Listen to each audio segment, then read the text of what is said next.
IYTV filɛbagaw Mali kɔnɔ ani Mali kɔ kan a y'aw bisimila an ka bi don kibaru kɛnɛ kɔnɔna la.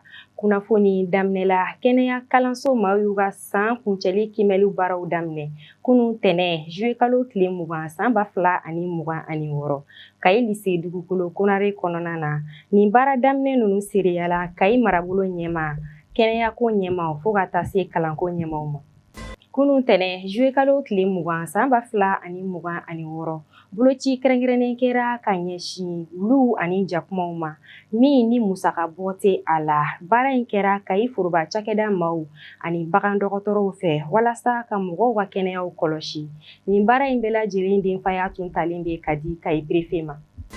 Kunnafoni kuncɛla farikolo ɲɛnajɛ nasiraw fɛ karidon juillet kalo tile 19 san 2026 Kayi stade Abdulaye Makoro Sisoko da la. Jɛkulu min bɛ yen n'u ka baara bɛnnen bɛ farikolo ɲɛnajɛ yakubayali ma, u y'u ka farikolo ɲɛnajɛba tako 2nan kɛ min dabɔkun ye ka farikolo ɲɛnajɛ nafa yira maaw la, kalan min bɛ a kɔnɔ fo ka taa se ka maaw kala ɲɔgɔn na.